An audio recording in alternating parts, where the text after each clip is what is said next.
Culture Soccer.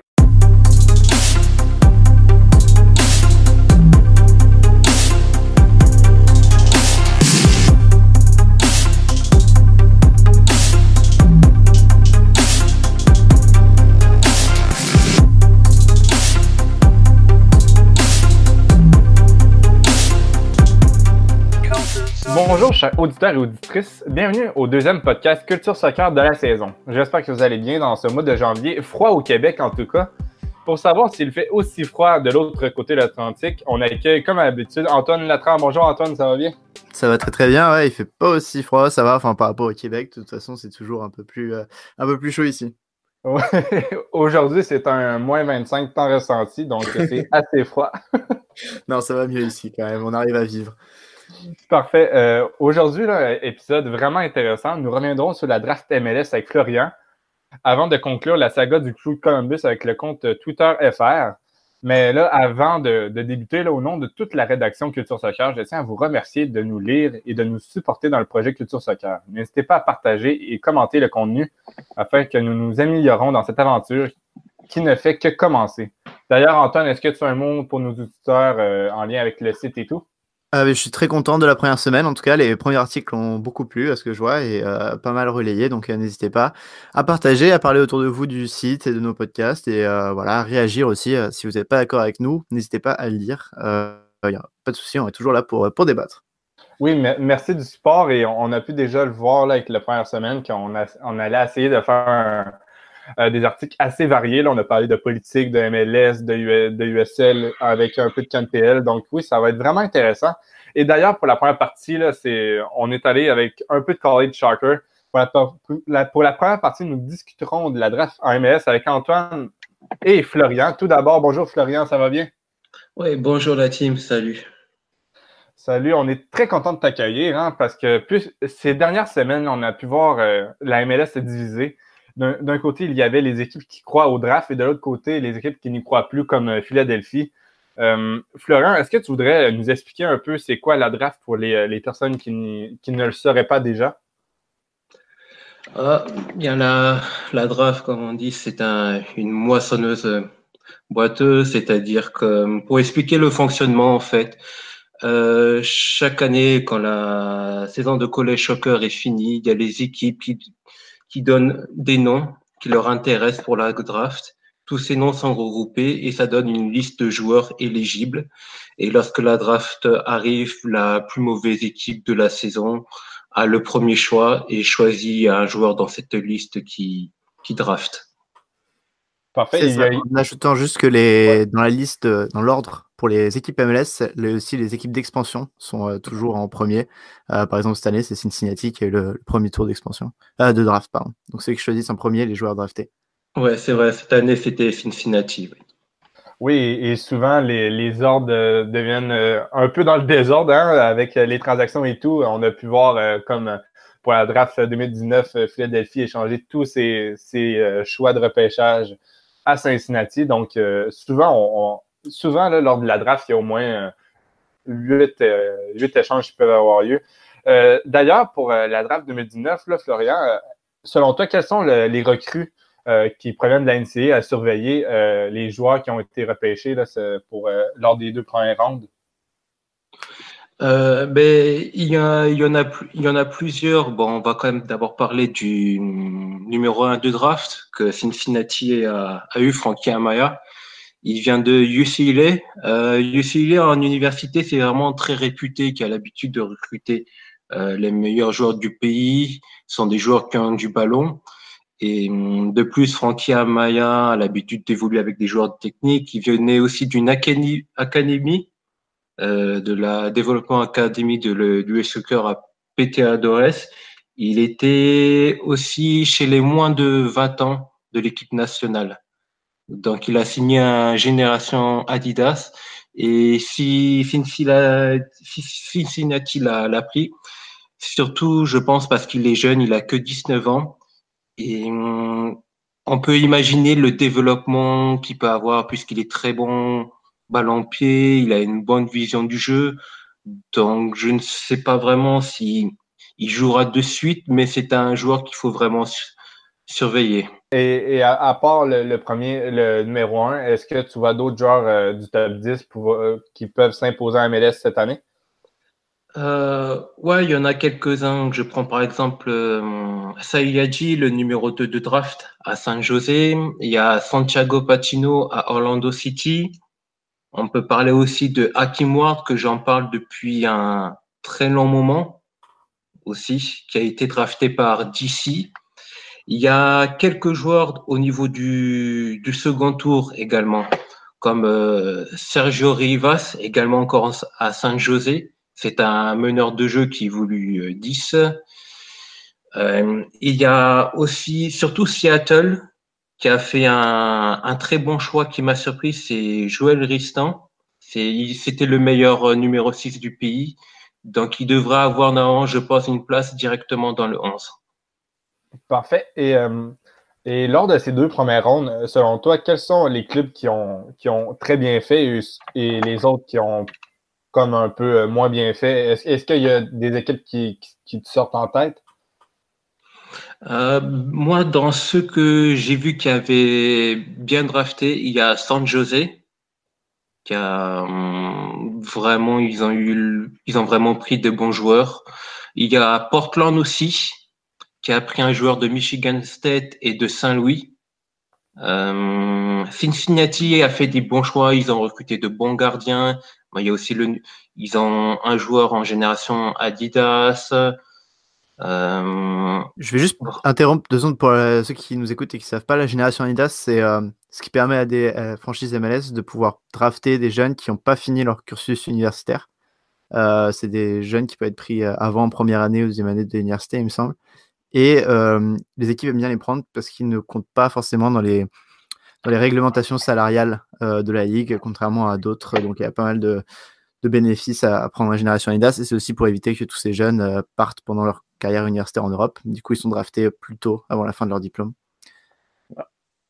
Ouais, c'est ça. Mais j'ai listé San Jose, Portland et Cincinnati.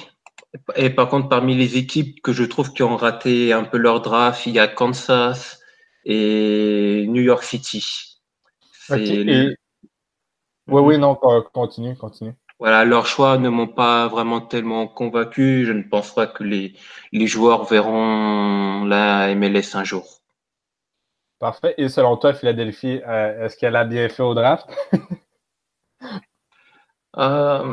Eh bien, disons que, on va dire, oui, non, c'est-à-dire que Cincinnati avait déjà averti un peu il y a 1 ou 2 mois, il y a un article qui précisait comme quoi leur objectif était surtout de développer des joueurs qui avaient moins de 22 ans.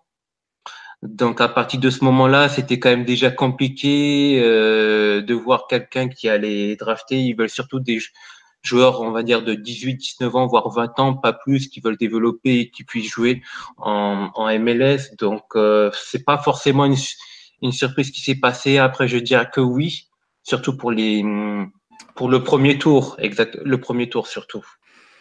J'ai juste à préciser, parce que sinon, il y en a qui vont rien comprendre. C'est Anthony pose cette question parce que les Cincinnati a acheté tous les pics enfin, plutôt Philadelphie a vendu tous ses pics de draft à Cincinnati. Et donc, Cincinnati, au lieu d'en avoir 4, on avait des 8, plus un qu'ils ont pris à Toronto et un autre à LAFC. Donc, ils se sont retrouvés avec 10 pics de draft, ce qui posait pas mal de questions. Mais comme tu le dis, Florian, comme ils n'ont pas encore d'académie, Cincinnati, ils avaient vraiment envie de prendre pas mal de college players, je pense. Mm-hmm. Oui, je pense, et aussi ils auraient fait un scouting sur pas mal de joueurs de college soccer, donc ça s'explique aussi. C'était une bonne opportunité d'avoir pas mal de choix de draft cette année. Oui, et on a pu s'apercevoir en regardant ton compte Twitter, là, College Soccer, qu'il y a plusieurs choses qui devraient être améliorées autour de cette Super Draft. On t'a surtout vu choquer à propos du Combine, c'est-à-dire une sorte d'essai où des joueurs collégiales se retrouvent pour montrer leur talent, soit sur le jeu ou même physiquement, avec des sortes de tests.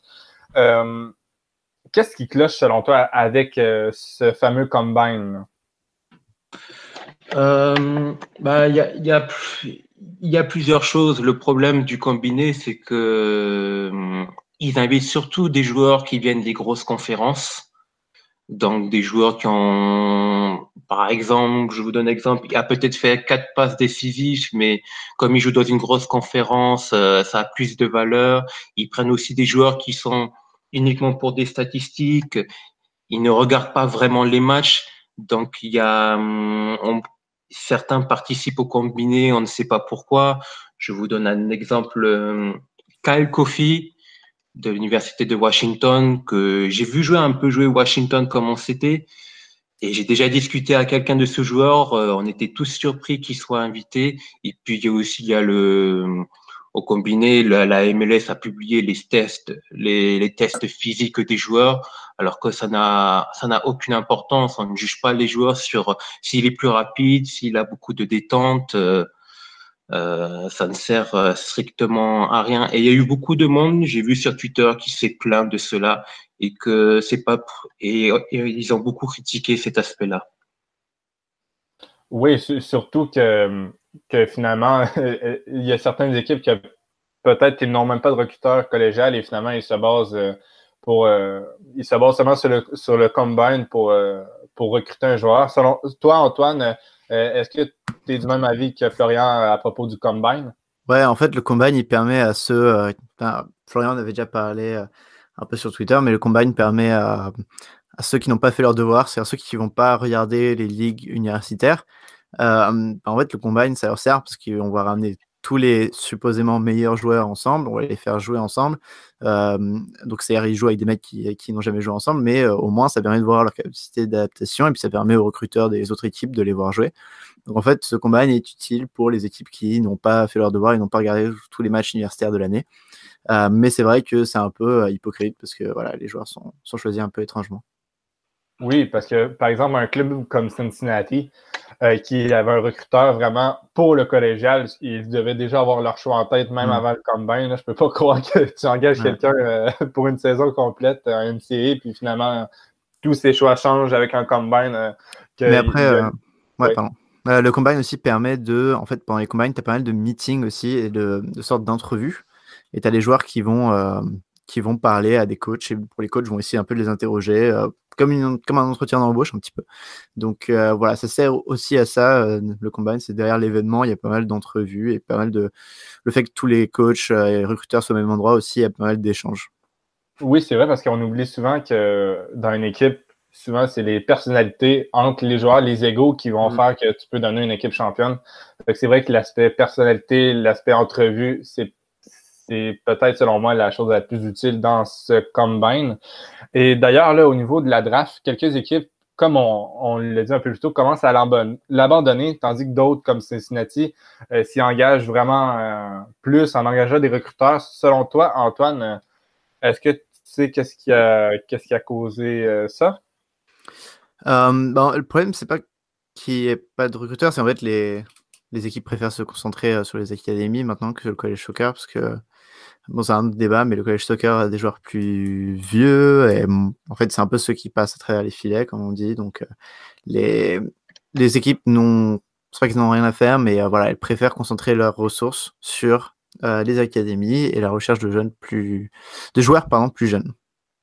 Oui, et toi, Florian, est-ce que tu trouves ça désolant que de plus en plus les équipes MLS veulent plus faire confiance à leur académie, qui est un peu logique, mais en même temps, il y a des excellents joueurs de college soccer qui finalement ne se voient pas donner la chance d'aller en MLS? Eh bien, je rejoins Antoine sur ce qu'il a dit. Je trouve ça un peu dommage parce qu'il y a vraiment de bons joueurs un peu partout dans le pays.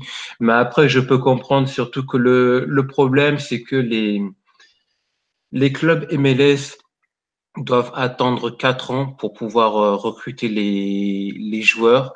Et pour certains, peut-être ça fait un peu tard pour arriver de suite. Ils sont pas totalement développés, ils ont du retard dans leur développement. Le mieux pour eux, ça serait de pouvoir les recruter quand ils veulent. Et Oui. je pense que ça s'explique surtout pour ça le désintérêt de la draft, puisque si on regarde les générations Adidas, moi, ceux qui sont signés me convainc pas vraiment. Il y avait d'autres joueurs beaucoup plus intéressants à signer, et je ne suis pas sûr que les générations Adidas actuelles vont beaucoup jouer.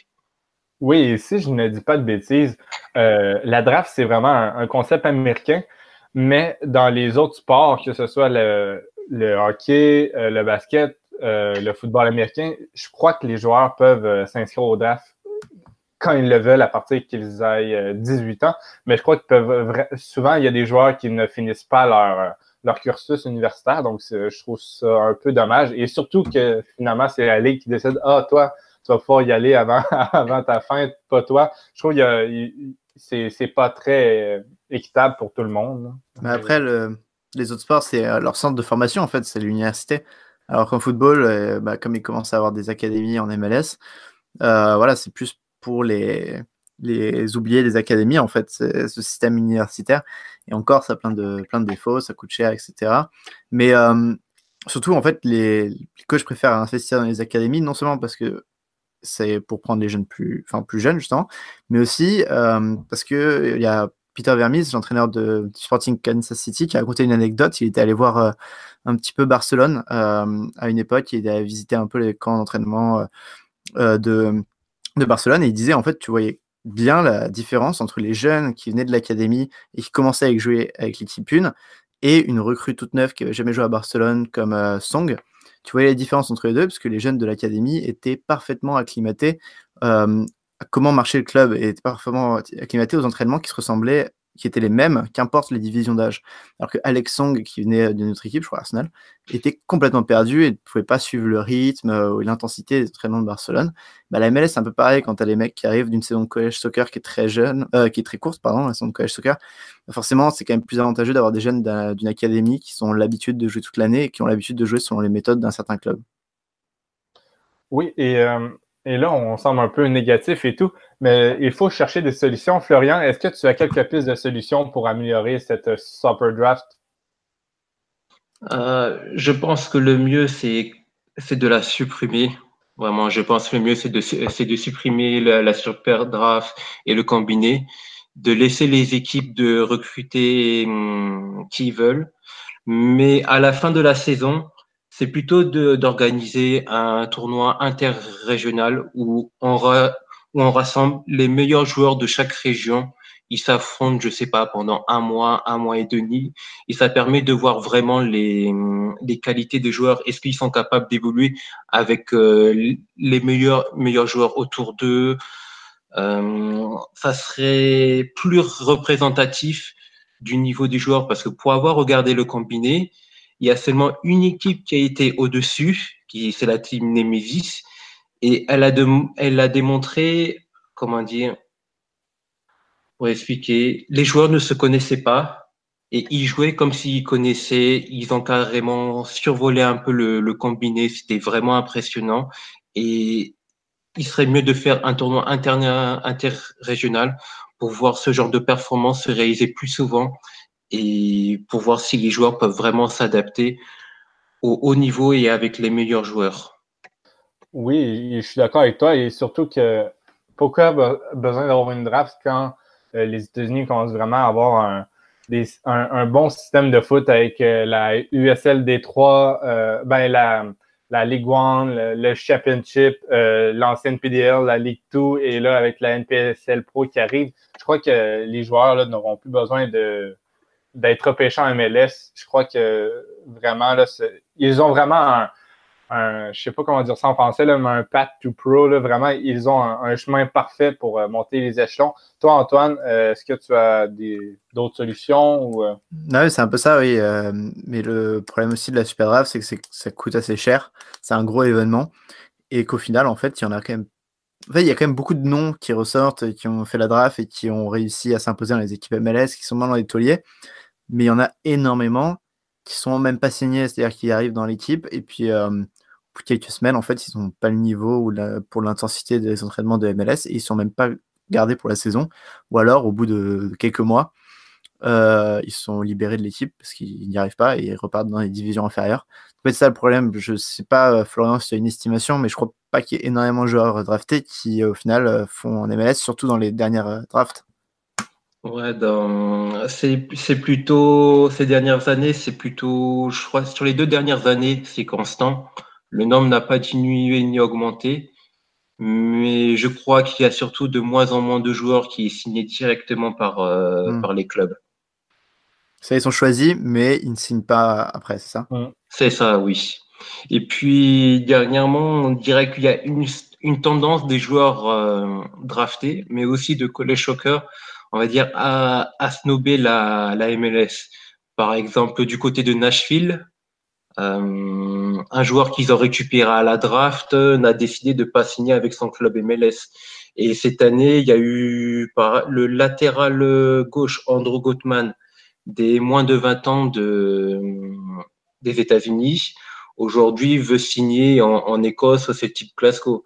Et il y a eu un autre joueur du côté de UCA, Mohamed Kamara, n'a pas accepté un génération Adidas pour signer pro en Allemagne. Donc, c'est à voir. Je pense qu'il y a aussi la MLS de son côté qui n'a pas forcément bonne réputation aussi. Oui, et de plus en plus, on voit que les équipes MLS finalement recrutent pour leur club affilié en USL. Par exemple, lors du dernier draft, j'ai trouvé ça vraiment rigolo que le club affilié des Earthquakes de San Jose, les Reno FC en USL, à chaque fois que San Jose repêchait un joueur, pardon, Reno leur souhaitait la bienvenue. C'est clair que les joueurs de San Jose, pour la plupart, qui ont été repêchés, vont jouer avec Reno. Donc, au final.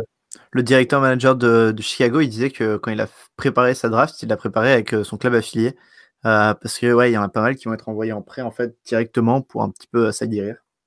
Oui, fait qu'au final, pourquoi pas faire la draft en USL et quand les joueurs deviennent excellents pour la MLS, ben, tu les envoies en MLS, je sais pas, mais peut-être j'avais lu qu'il y en a pas mal aussi qui ont des pré-contrats avec des clubs USL au cas où ils sont pas choisis par la MLS. Donc en fait, il y a déjà les clubs d'USL qui les scoutent en college soccer.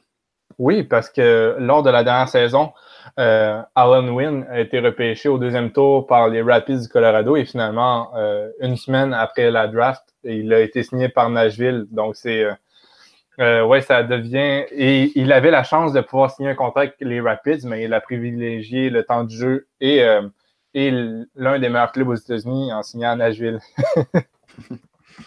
Donc, est-ce que vous avez des choses à rajouter à propos de la draft ou non, moi je crois qu'on a un peu présenté le truc et puis ses problèmes, mais ouais, je pense que petit à petit, ça comme différence, ça va disparaître, en tout cas son importance va disparaître. Mais malgré ça, ça reste en fait un bon moyen aussi de. En fait, c'est marrant parce qu'en même temps, on dirait que ça perd d'importance à cause des académies et tout ça, mais en même temps, ça s'échange toujours cher, les pics, les choix de draft, et ils s'échangent avec des prix assez gros. Et j'ai l'impression en fait les 5 ou 6 joueurs qui sont vraiment voulus par tous les clubs sont très disputés et après les joueurs un peu plus bas dans la liste le sont beaucoup moins. Donc voilà, c'est un peu un phénomène étrange. Après, ça fait partie du folklore des sports américains, donc c'est très sympa à suivre. Mais oui, son importance diminue d'année en année avec les académies. Et puis comme la MLS veut vraiment s'ouvrir au monde, c'est un peu un processus qui n'a pas sa place en fait dans un sport global. Oui, et je tiens à préciser à nos éditeurs, la draft ne perd pas d'importance que la qualité est moins présente à la NCAA, c'est juste qu'il y a de plus en plus de possibilités. Les joueurs de NCAA sont même de plus en plus performants, donc c'est vraiment pas à cause du niveau de la NCAA, c'est vraiment les réalités de la MLS qui s'ouvrent de plus en plus au marché étranger en recrutant des joueurs et tout. Donc, c'est ce qui conclut le premier segment. Merci beaucoup, Florian. C'est où qu'on peut te retrouver sur Twitter? Ouais, vous pouvez me retrouver sur Twitter, sur College Soccer FR et vous pouvez voir tous les tweets où j'évoque des sujets sur la NCAA, les problématiques, des découvertes, un peu de tout. Oui, et vraiment, là, lorsque vous cherchez un match à regarder, n'hésitez pas à contacter Florian. Il va toujours pouvoir vous conseiller des bons matchs universitaires. Ouais, n'hésitez pas. Là, en ce moment, c'est la pré-saison, donc il n'y a pas de match diffusé, mais au mois d'août, vous me contactez et je vous dis quel match à voir, puisque c'est vraiment très particulier. Il y a tellement de matchs et tellement de moyens de diffusion que quand on ne connaît pas, c'est compliqué de savoir quel match regarder. Oui, effectivement. Donc, merci beaucoup, Florian, pour nous avoir accordé de ton temps. Et on le répète, on va pouvoir te suivre sur Twitter à College Soccer FR et également sur le site, puisque tu as un article qui arrive très bientôt. Merci, bonne journée à tous. Merci, à la prochaine. On se retrouve pour la deuxième partie où on va parler de la saga du crew là, avec part-il, part pas. Finalement, il reste.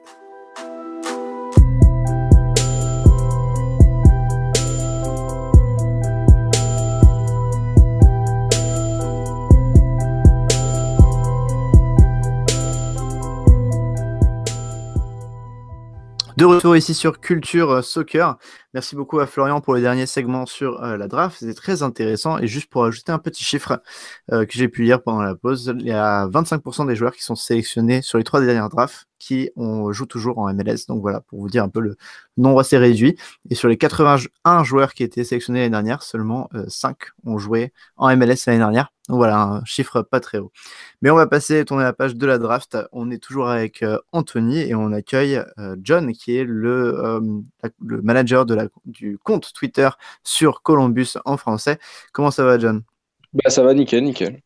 On va parler un peu avec toi de la relocalisation du crew qui n'a pas eu lieu au final. Donc voilà, j'imagine que tu dois être sacrément soulagé déjà. Oui, bah oui. Bah, ça fait toujours plaisir, oui. Surtout, je pense principalement aux supporters qui, eux, habitent donc à Columbus. Ça doit être un sacré soulagement pour eux, oui, en effet. Et pour moi aussi. Ouais, je vais repasser un petit peu rapidement sur les événements pour que les auditeurs qui n'ont pas vraiment suivi sachent un peu où on en est. Donc déjà pour ceux qui ne savent pas, une relocalisation, c'est dans les sports américains, comme ce sont des franchises et non pas des clubs, pas des associations, ce sont vraiment des entreprises, les clubs peuvent être déménagés, enfin les franchises, pardon, peuvent être déménagées de ville en ville. Et ça arrive pas mal dans les autres sports, surtout en hockey, en baseball, en football américain, ça arrivait pas mal de fois, en MLS qu'une seule fois, lorsque le San Jose a été déplacé à Houston, mais après une équipe est arrivée à San Jose, donc ça se voit pas vraiment. Et là, en octobre 2017, le président de Columbus, Anthony Precourt, annonce qu'il va bouger la franchise à Austin, au Texas. On a parlé pas mal dans ce podcast avec Léo Willemin, un de nos écrivains sur la MLS. On trouvait ça étrange de se déplacer au Texas.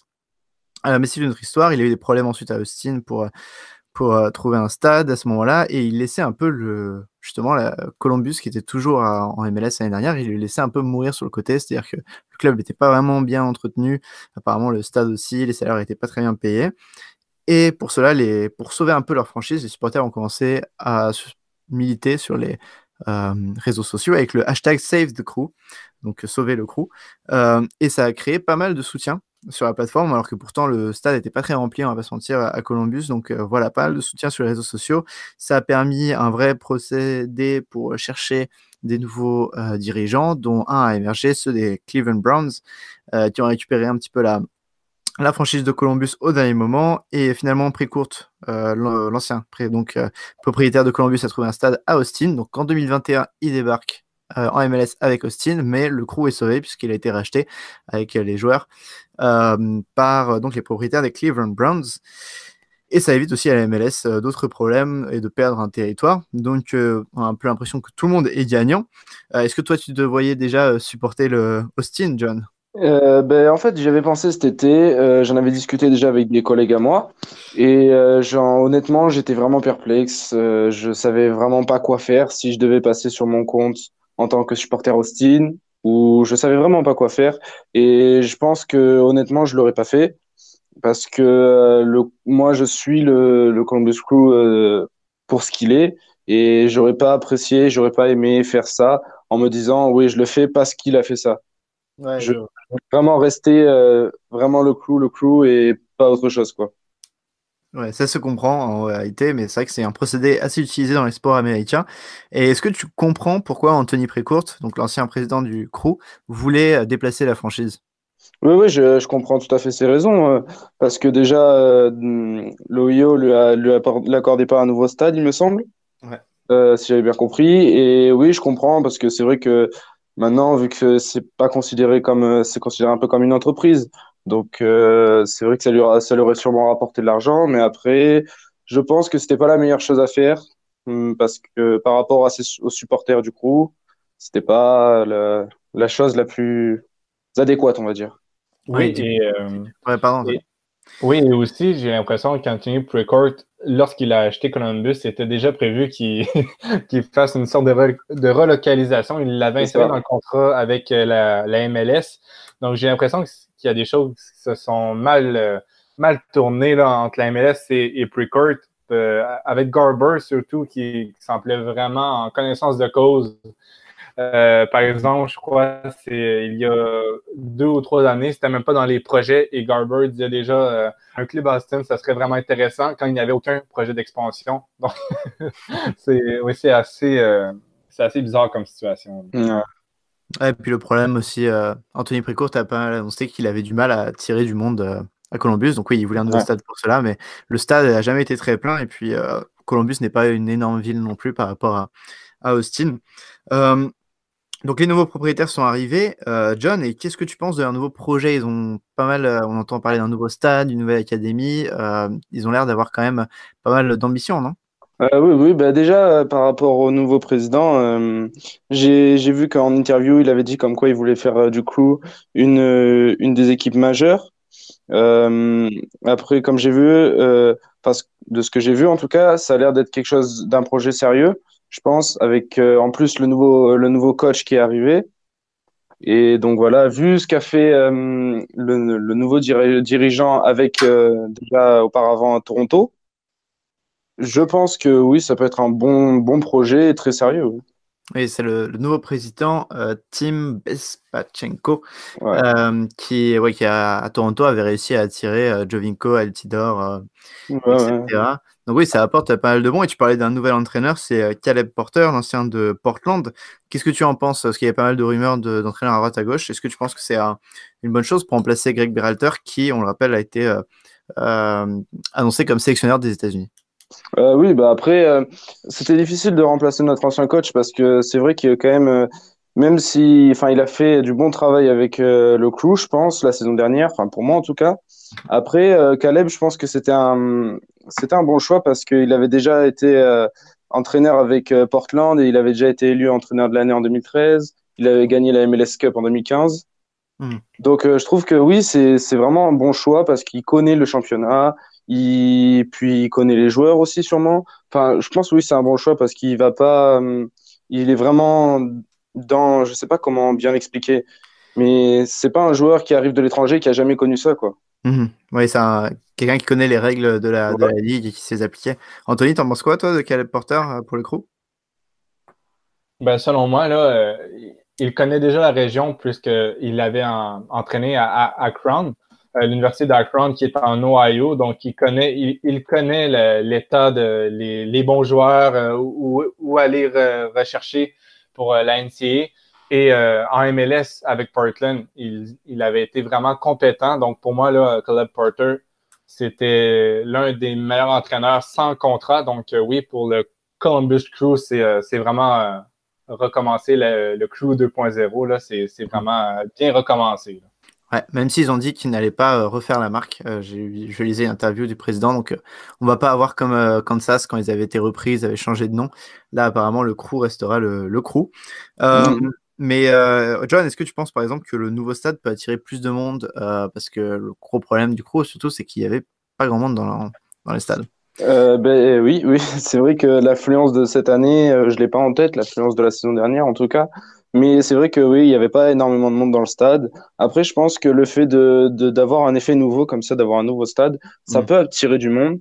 Ça peut attirer du monde, mais enfin, en tout cas, c'est ce que j'espère. Il parle d'un stade de 20 000 places, c'est un bon stade, je pense quand même. Mm. Donc oui, oui, je pense que ça pourrait attirer d'autres supporters ou je sais pas, mais après, oui, oui, je pense que ça peut l'attirer. Ouais.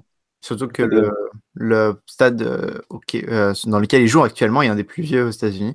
Oui, Euh, oui. et toi, Anthony, t'en penses quoi du nouveau stade? Est-ce que tu penses qu'il va pouvoir dynamiser un peu le marché de Columbus? Je crois que oui, mais cependant, là, faut pas faire un stade de tout prix. Je crois qu'il vaut mieux garder le Mapfre Stadium qu'ils ont en ce moment que se dézoner dans une banlieue de Columbus. Je crois Hmm. qu'on l'a vu avec plusieurs stades en MLS. Oui, ton stade est beau, il est neuf, mais si personne ne peut y accéder, ça pose problème. Donc, vraiment, un stade qu'on peut se rendre avec les transports en commun vraiment au centre de la ville, ça va être le plus important. Mais oui, pour moi, un nouveau stade au Crew de Columbus va vraiment être un réel plus. Là. Et finalement, comme vous êtes sauvé, vous avez aussi pu voir débarquer dans l'Ohio une deuxième franchise de MLS, le FC Cincinnati. Est-ce que tu as hâte de voir un peu cette nouvelle rivalité qui va commencer entre les deux équipes? Bien sûr, j'ai hâte. J'ai parlé déjà avec mon collègue FR de cette rivalité et on a tous les deux très hâte de voir le premier derby, on va dire, le premier match de rivalité. Et la date, je l'ai plus. Je sais que juste elle est comment dire, dans l'année, elle est assez lointaine. Il me semble août ou le premier match, notre première confrontation. Mais oui, c'est quelque chose qu'on attend tous les deux et que oui, j'attends tout particulièrement. Ouais, ça va être un très beau match, Anthony. Mhm. Tu penses aussi qu'il peut y avoir une vraie animosité entre les deux équipes, une vraie rivalité? Ah oui, oui, c'est les fans de Cincinnati aiment toujours ça, avoir des rivalités. Je me souviens avec ma situation à Nashville, c'est environ 3 ou 4 heures de route et il y avait déjà une rivalité qui s'installait. Donc, vraiment, le Cincinnati va arriver en MLS en disant c'est nous le club de l'Ohio et vraiment, là, on l'a déjà vu en US Open Cup, un match entre les deux clubs, mais vraiment en MLS, avec deux équipes de MLS avec des excellents joueurs, je crois que ça va faire une des meilleures rivalités en MLS et j'ai pas peur de le dire. Et surtout qu'en plus, avec les transferts de Cincinnati, ils vont avoir une bonne équipe, je pense. Donc, justement, s'ils n'arrivent pas, on va dire, les mains dans les poches, avec une équipe, avec des joueurs méconnus pour les supporters de la MLS. Ouais, non, c'est vrai, Donc, une équipe qui se construit petit à petit, mais qui est pas mauvaise. Et voilà. on va parler un peu de la saison prochaine aussi, puisqu'on parlait de l'entraîneur. Et je viens de voir, alors je te prends un peu au cours, mais je viens de voir que Jazzy Zardes était un peu pisté par quelques clubs Voilà. anglais. Qu'est-ce que tu en penses de cette rumeur? Tu penses que ça peut se faire? Ben, je sais pas. Honnêtement, je pense que si j'ai vu qu'il était à peu près pisté par 5 ou 6 clubs de première ligue et de deuxième division, mais je pense que cette année, il faudrait qu'il reste au Crew, qu'il prouve ce qu'il a fait l'année dernière, sa bonne saison de dernière. Et après, oui, à la limite, je pense que les autres clubs de plus haut niveau européen pourraient être intéressés par lui, surtout en Angleterre. Mais je pense que cette année, il faut vraiment qu'il prouve au Crew et qu'il fasse gagner le Crew. Et comme ça, ben, après lui, ça lui permettra de se faire mieux voir. Mhm. Oui, c'est vrai il est un peu, il a complètement revenu la saison dernière, mais il était un peu en pleine traversée du désert avant ça. C'est ça. Anthony, on va reparler un petit peu de la relocalisation avec toi. Est-ce que tu penses que justement le fait qu'au final ça n'a pas vraiment été relocalisé grâce au mouvement des fans et tout ça, ça peut impacter les futures relocalisations et peut-être que justement les dirigeants MLS peuvent être un peu plus frileux à l'idée de faire eux aussi une relocalisation? Oui, je pense qu'on a pu voir que les supporters du Crew étaient rassemblés à leur équipe. Hein, c'est un long chemin depuis le 22 octobre 2017 où 2000 fans avaient protesté devant l'hôtel de ville. Donc, vraiment, c'est les supporters qui ont sauvé le club, comme tu l'as dit. Et c'était une première en MLS. Et j'espère que ça ne sera pas la dernière fois en MLS. Hein, on le sait, il y a des clubs que peut-être que ça va un peu moins bien ces derniers temps. Mais j'ose espérer que les fans vont se mobiliser autant que ceux du Crew. Et non, pour moi, ça pourrait revenir en MLS et je l'espère. Hein, c'est une des premières fois qu'on voit aux États-Unis que finalement la passion a dominé l'argent et le business. Oui, c'est vrai que c'est un peu une première. Et toi, tu en parlais surtout, on en parlait un peu en privé tous les deux. Tu disais que le grand perdant en fait de ces relocalisations à Austin, c'était aussi San Antonio, une ville du Texas, qui du coup au Texas, qui a déjà 3 franchises MLS. Est-ce que tu peux un peu expliquer pourquoi tu penses que San Antonio, justement, à cause de ça, elle va pas pouvoir accéder en MLS? Oui, en fait, c'est parce que San Antonio, il y a, je crois, 3 ans, il planifiait d'avoir une équipe en MLS. C'est les Spurs, l'équipe de basketball qui menait ce projet. Donc, ils ont rencontré la MLS. La MLS leur a dit, aller en USL, créer un club, racheter le stade de la ville. Donc, finalement, ils ont eu des gros investissements à faire pour rejoindre la USL et en vue la MLS. Et finalement, il se retrouve il y a un an. Austin va aller en MLS. Et pourquoi ne peut pas avoir 4 clubs au Texas. C'est que déjà, avec 3, ça me semble vraiment beaucoup. On voit que les attendances de Dallas, de Austin sont vraiment pitoyables. Donc, j'ai vraiment l'impression que 4 clubs au Texas, c'est beaucoup trop. Hein. On le sait. En Californie, il y en a déjà 3 et personne n'en voit un 4e qui pourrait être Sacramento, ça serait magnifique. Donc, si 4 clubs ne peuvent pas être en Californie, j'ose espérer qu'au Texas, il n'y en aura pas 4. Et d'ailleurs, là, pour revenir sur le cas de San Antonio, il y a eu un tour contre la, ça n'a pas eu lieu. San Antonio sont furieux là. C'est vraiment un beau club USL et c'est limite MLS niveau popularité et tout, mais ça aurait été quand même mieux qu'Austin, j'ai l'impression. Mhm. D'accord, et ben ça va un petit peu conclure ce point sur la relocalisation. John, merci beaucoup d'être passé. Est-ce que tu as un dernier mot pour Columbus? Est-ce que tu as un souhait pour la saison prochaine, par exemple? Bah, être champion, hein. C'est gagner, tout gagner le plus possible. Et puis voir de bons joueurs arriver, faire vraiment tout gagner. Et puis j'espère que notre nouveau président et notre nouveau coach vont faire du très bon travail ensemble et qui vont justement permettre au Clou de remporter le championnat. D'accord, bah, j'espère pour toi aussi. Est-ce que tu peux nous dire où est-ce qu'on peut te suivre sur Twitter, c'est ça? Oui, c'est ça. Alors sur Twitter, vous pouvez me suivre à la page du Columbus Crew, tout simplement. Donc voilà, j'ai ma page FR. Et j'essaie de partager au maximum mes informations sur le Crew au quotidien. Eh ben génial, on essaiera de te reprendre sur le podcast si jamais ça bouge un peu.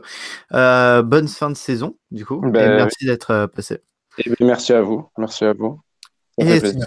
Ouais, pas de souci. Et cela conclura notre podcast d'aujourd'hui. Merci à tous pour être venus, de nous avoir écoutés. N'hésitez pas à réagir et à nous suivre sur les différentes plateformes. On est sur Twitter, Instagram, Facebook et tout cela. Merci encore de votre soutien pour la première semaine de Culture Soccer. Le site a l'air de vous plaire et les articles aussi. Donc on va continuer à produire des contenus intéressants. Et merci beaucoup, Anthony.